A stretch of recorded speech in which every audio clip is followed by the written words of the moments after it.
Esto es importante, y hace poco hice una reunión en casa donde hablábamos de vinos, y también había un señor, algunos de ustedes estuvieron ahí, que había sido muy exitoso en el ámbito financiero, y un buen día dijo, estaba en mesas de dinero, ¿no?, con teléfono, la cotización, corriendo con los rasgos estirados por la velocidad, porque corría de un lugar al otro, y dijo, no quiero más, y se dedicó a cultivar en un predio chiquito, en un terroir chiquitito vinos, y a coleccionar vinos importados.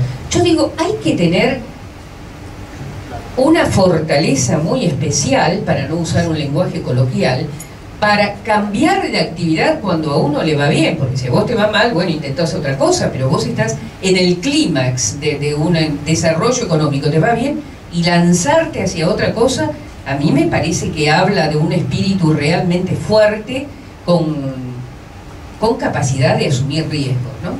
Este señor también hizo algo por el estilo, reconoció que en realidad lo que él amaba era la docencia, el actuar sobre otro ser humano, el modificar conductas, y comenzó a realizar una actuación, primero estudió por supuesto, de coaching ontológico, que seguramente él ahora nos va a explicar un poquitito mejor. Yo traté de buscar bien las palabras, pero me metí en un campo de metafísica que no es lo mío.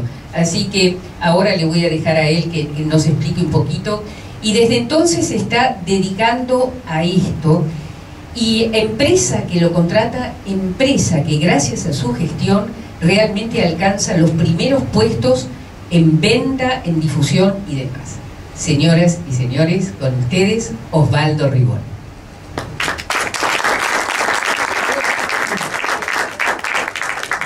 ¿Con quién te vas a sentir mejor? ¿Con el corbatero o con ese? Con el corbatero. Esto hace la cocina, pero a ver, decirles buenas noches, así vemos si funciona esto bien. Bueno, buenas noches para todos. ¿Lo escuchan bien atrás? No. Juan, dígale doctor, Juan, por favor, Juan, nuestro apoyo técnico. Bueno, mientras tapo el bache, como en la radio.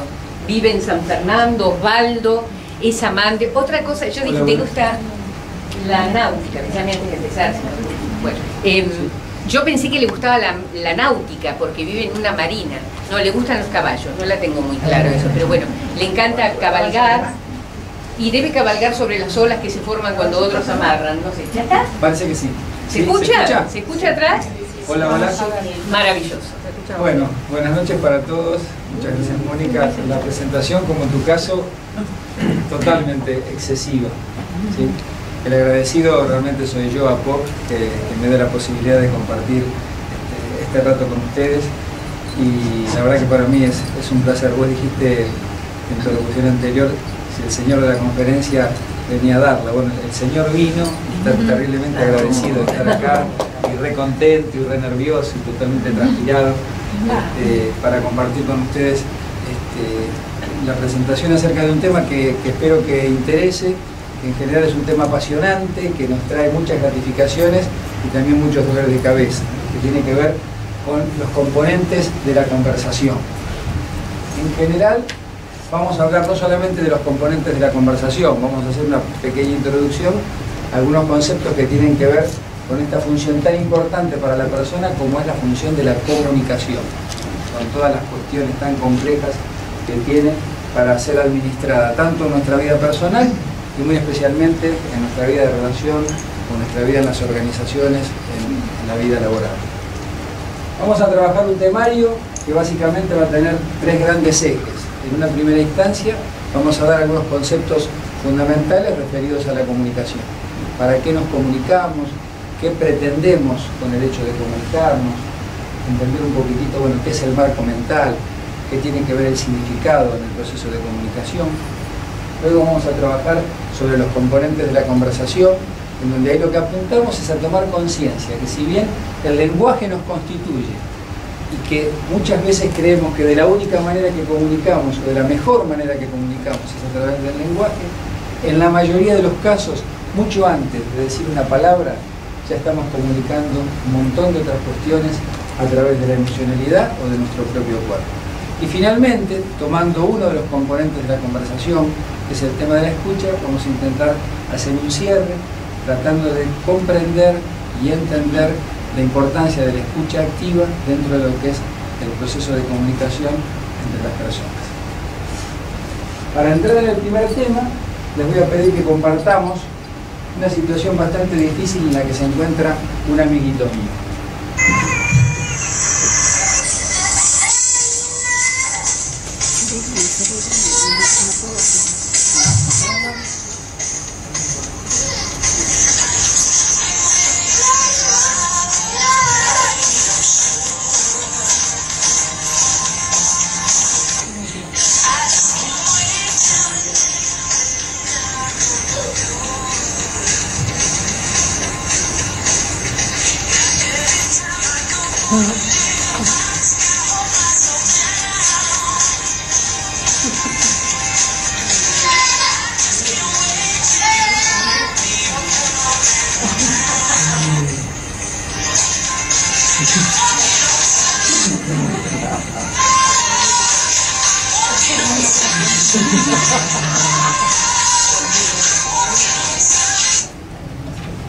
Bueno, cualquier parecido con la vida real es pura coincidencia, ¿no?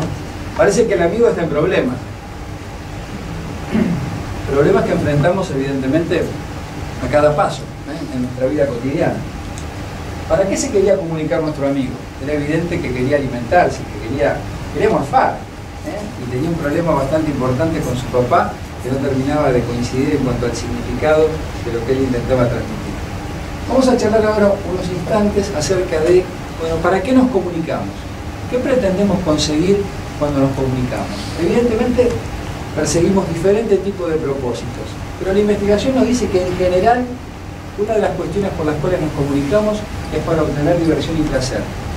La verdad del caso es que no hay cosa más linda que tener una placentera charla con un amigo, con alguien a quien uno quiere, a quien uno respeta, a quien uno sigue. También nos encontramos que nos comunicamos para aprender.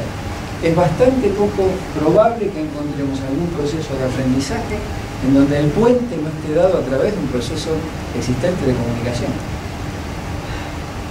También es cierto que nos comunicamos muchísimas veces para lograr un efecto sobre las relaciones interpersonales con alguien en particular. Si yo me acerco y digo, Rubia, estoy muerto por vos. Bueno, espero haber logrado un efecto positivo. También podemos utilizar la comunicación para lograr efectos negativos sobre distintos tipos de relaciones.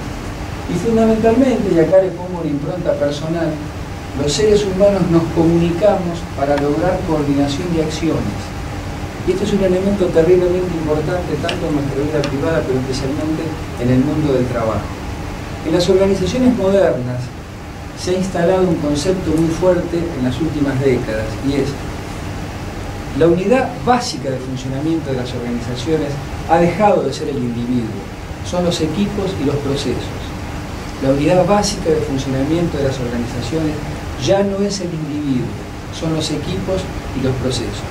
Y todo grupo que se precie de trabajar como equipo tiene que satisfacer sin ninguna duda una condición fundamental, que es tener una sana y adecuada comunicación, lo cual evidentemente no es nada sencillo de lograr. O sea que en principio podemos coincidir en que esas son las principales consecuencias que logramos a partir de iniciar procesos de comunicación. ¿Quiénes intervienen? Esto es absolutamente archiconocidos. En principio, una persona que emite, un receptor, tratando fundamentalmente de alinear significados, de que se entienda y que el otro comprenda cabalmente lo que quiero decir, el gran misterio de la comunicación. Por supuesto que hay cuestiones importantes, como el contexto, el lenguaje y el medio. ¿Cuáles son los factores que influyen principalmente sobre el significado que el que recibe el mensaje le da el mensaje? Un tema muy importante es el tema del marco mental. El marco mental es básicamente la lente a través de la cual miramos el mundo. Después vamos a indagar un poquitito más cómo se conforma, pero en definitiva es cómo nos paramos frente al mundo, dónde están nuestras creencias, nuestros paradigmas, elemento terriblemente importante en el proceso de comunicación. Valga un par de ejemplos bien burdos.